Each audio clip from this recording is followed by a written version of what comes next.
लोग समझने की कोशिश करते हैं कि परमिट इश्यूअर की रिस्पॉन्सिबिलिटी क्या होती है। वर्क प्लेस पे जब परमिट रिसीवर परमिट लेने के लिए जाता है, रिसीव करने के लिए, तो एक बंदा होता है जो परमिट इशू करता है। तो परमिट इशूअर की रिस्पॉन्सिबिलिटी क्या होती है, और थोड़ा हम लोग समझ लेते हैं कि परमिट इशूअर होता कौन है। ध्यान दीजिए, अक्सर ऐसा देखा जाता है वर्क प्लेस पे कि दो लोग होते हैं, एक क्लाइंट और एक कॉन्ट्रैक्टर। क्लाइंट की तरफ से एक जिम्मेदार बंदा होता है जो काम बताता है कॉन्ट्रैक्टर को, और कॉन्ट्रैक्टर की तरफ से एक जिम्मेदार बंदा होता है जो काम समझता है और अपने वर्कर लोगों की जिम्मेदारी लेता है, अपनी टीम की जिम्मेदारी लेता है और वो परमिट रिसीव करता है। तो जो बंदा क्लाइंट की तरफ से होता है, जो काम बताता है, समझाता है क्या करना है, वही बंदा होता है परमिट इशूअर। अब हम लोग चलते हैं वर्क प्लेस पे और समझते हैं कि परमिट इशूअर की जिम्मेदारी क्या होती है। अपना ध्यान आप इधर करिए बोर्ड की तरफ। मैं कोशिश करूंगा कि आप बेहतर तरीके से बिल्कुल समझ पाए कि परमिट इशूअर की जिम्मेदारी क्या होती है। किसी भी वर्क प्लेस पे आप कहीं भी जाइएगा तो वर्क प्लेस का बाउंड्री होगा, एक एरिया होगा, एक लिमिटेशन होगा।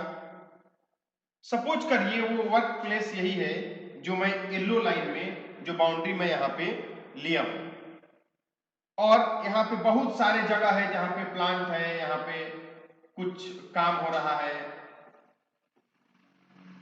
यहाँ पे कुछ मेंटेनेंस का काम हो रहा है, कोई और ये जगह है टैंक है, इसके अंदर मेंटेनेंस का काम हो रहा है। ऐसे ही बहुत सारे मेंटेनेंस के या कंस्ट्रक्शन का काम हो रहा है वर्क प्लेस पे। अब हम आते हैं इधर ऑफिस में। ये ऑफिस है क्लाइंट का, और यहां पे एक ऑफिस है, ये है कॉन्ट्रैक्टर का। कॉन्ट्रैक्टर का होता ये है कि जो परमिट इशूअर होता है वो क्लाइंट का बंदा होता है अक्सर, या कह सकते हैं कि क्लाइंट का ही बंदा होता है, क्लाइंट का ही इंजीनियर होता है। परमिट इशूअर होता कौन है? क्लाइंट के तरफ से एक उस काम का एक्सपर्ट बंदा होता है, वो इंजीनियर हो सकता है, या एरिया इंचार्ज हो सकता है, या सीनियर सुपरवाइजर हो सकता है। तो ये सारे लोग जो क्लाइंट की तरफ से होते हैं वो उसी डिपार्टमेंट का, उन्हीं क्लाइंट की तरफ से ही कोई बंदा रहेगा, वो परमिट इशूअर रहेगा। तो इसकी जिम्मेदारी ये होती है कि इस क्लाइंट को मालूम रहता है कि हमारे प्लांट में क्या क्या काम होना है। जो क्लाइंट का बंदा रहता है उसको मालूम रहता है कि हमारे वर्क प्लेस पे क्या क्या काम होना है, और वो काम कॉन्ट्रैक्टर के जो बंदा होता है, जो सुपरवाइजर होता है, फोरमैन होता है, या परमिट रिसीवर होता है, उसको समझाता है। तो ये जो कॉन्ट्रैक्टर के लोग होते हैं वो इसके पास जाते हैं ऑफिस में, इसके पास जाएंगे। ये जो परमिट इशूअर है अब इन लोगों से ये डिस्कस करेगा, ये लोग आएंगे, इन लोगों से डिस्कस करेगा, काम के बारे में इन लोगों को बताएगा। कॉन्ट्रैक्टर अपने ऑफिस से निकला, पहुंचा क्लाइंट के ऑफिस में।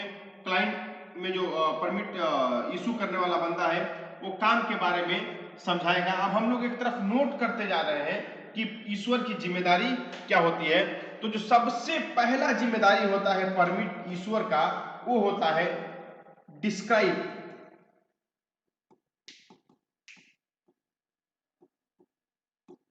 About job,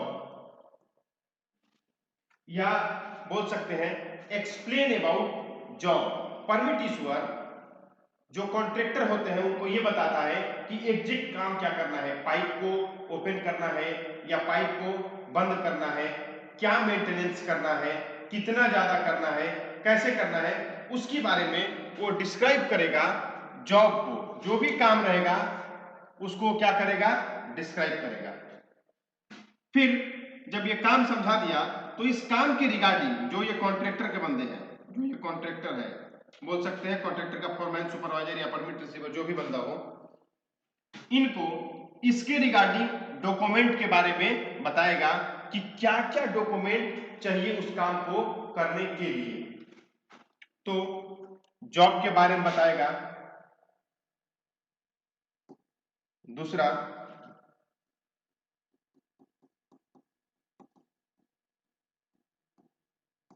explain about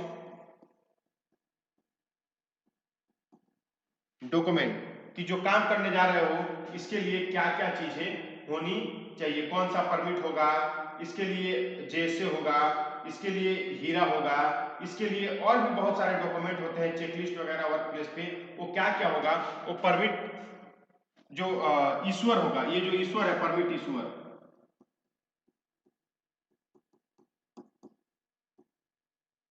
permit ईश्वर है, वो एक्सप्लेन करेगा परमिट रिसीवर से।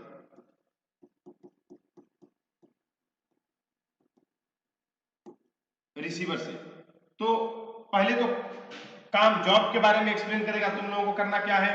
नेक्स्ट क्या करेगा वो, उस जॉब को करने के लिए क्या क्या डॉक्यूमेंट लगेंगे, उस डॉक्यूमेंट के बारे में एक्सप्लेन करेगा।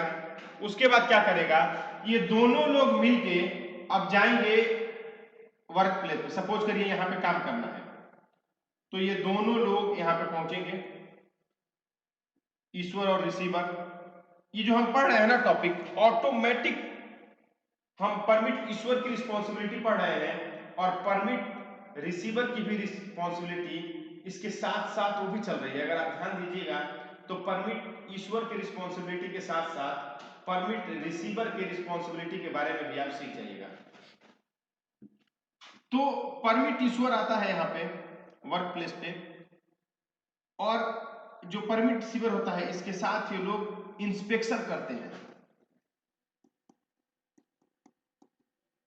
इंस्पेक्शन करते हैं कि जो एग्जैक्ट वर्क प्लेस है वो काम करने के कंडीशन में है या नहीं है, और अगर काम करने के कंडीशन में है तो क्या क्या चीजें यहाँ पे रिक्वायर्ड है। तो दोनों मिलके ये वर्क प्लेस इंस्पेक्शन करते हैं, तो इसको बोलते हैं ज्वाइंट इंस्पेक्शन।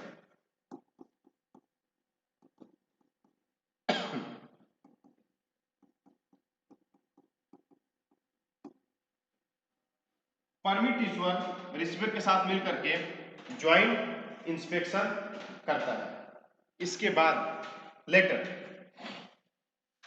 ज्वाइंट इंस्पेक्शन करने के बाद पूरा चीजें चेक करता है, उसके बाद परमिट को इशू करता है।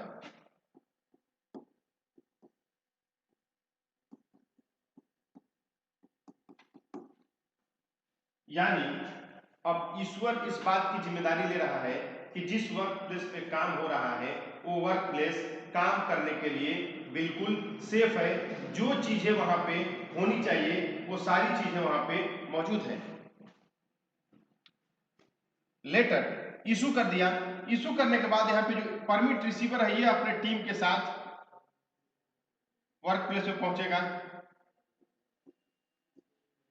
जो भी इसके टीम मेंबर होंगे वो काम को शुरू कर सकते हैं, बिकॉज इनको परमिट मिल चुका है, परमिट इशू हो चुका है। इसके बाद ये मॉनिटरिंग करता है, मॉनिटरिंग बोल सकते हैं या सुपरविजन बोल सकते हैं।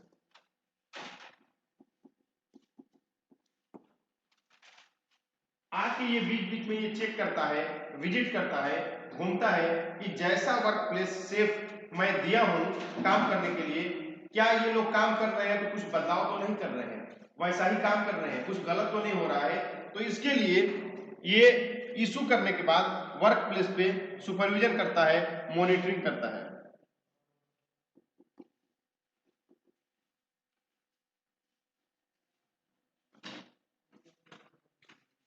परमिट ईश्वर सुपरविजन करता है और मॉनिटरिंग करता है। लेटर जब काम खत्म होने का रहता है, या जब काम ये जो टीम रहता है, जो क्रू मेंबर रहता है, जब अपना काम कंप्लीट कर लेता है, तो फिर जो ये परमिट रिसीवर होता है ये आके डिस्कस करता है परमिट इश्यूअर से। तो परमिट इश्यूअर भी उससे डिस्कस करता है, तो जो इसकी रिस्पॉन्सिबिलिटी हुई वही हुई, discussion about job. Permit issuer पूछता है रिसीवर से कितना काम था, कितना हुआ, आगे काम क्या बाकी है या काम कंप्लीट हो गया, ये सारा details permit issuer permit receiver से लेता है। इसके बाद परमिट रिसीवर अगर काम जो भी हुआ उसका शिफ्ट जैसे कंप्लीट होता है, परमिट इश्यूअर के पास जाता है और ये लोग परमिट को क्लोज करते हैं। तो जो ये वर्क प्लेस चेक करने के बाद डिस्कस करता है, उसके बाद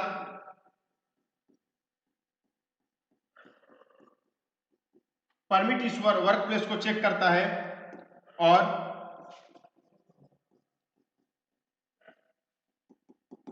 क्लोज परमिट इश्यूअर परमिट को क्लोज करता है, यानी जो परमिशन दिया था जितने देर के लिए, जितने घंटे के लिए, जितने मिनट के लिए, वो परमिशन अब खत्म होता है, अब उसकी जिम्मेदारी नहीं है। तो ये सारा जिम्मेदारी रहता है एक परमिट इश्यूअर का वर्क प्लेस पे।